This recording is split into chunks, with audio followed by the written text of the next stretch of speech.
इस साल 19 दिसंबर 2025 की पौष अमावस्या वो रात है जिसे शास्त्रों में पितरों और सूर्य की विशेष कृपा की तिथि कहा गया है, क्योंकि इसी दिन पौष मास की कृष्ण अमावस्या पर चंद्रमा पूर्णतः अदृश्य होकर मन के सबसे गहरे घावों को बाहर लाने की क्षमता रखता है और सूर्यदेव की तेजस्वी शक्ति भीतर छिपी नकारात्मकता को जलाकर राख करने लगती है।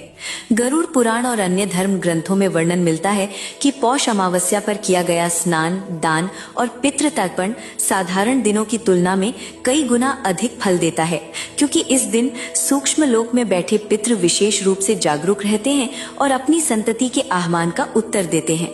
19 दिसंबर की सुबह ब्रह्म मुहूर्त के बाद ठंडे जल में तिल या गंगा जल मिलाकर स्नान करें। सूर्य को जल अर्पित करते समय ओम घृणी सूर्याय नमः का जप करें। फिर किसी पवित्र स्थान या घर की छत पर खड़े होकर चुपचाप अपने पितरों को स्मरण करते हुए जल तर्पण करें और मन ही मन कहें कि हे पितरों, यदि मुझसे जाने अनजाने कोई गलती हुई हो तो आज के तर्पण को स्वीकार करके उसे क्षमा करें। दिन में काले तिल, गुड़, कंबल या अन्न का दान करने से पितृदोष, काल सर्प और अनदेखी रुकावटों का प्रभाव धीरे धीरे कम होने लगता है। शाम को पीपल या तुलसी के पास सरसों के तेल का दीपक जलाकर ओम नमो भगवते वासुदेवाय का कम से कम 108 बार जप करें और अंत में 5 मिनट मौन बैठकर अपने अगले वर्ष के लिए एक साफ और सच्चा संकल्प लें।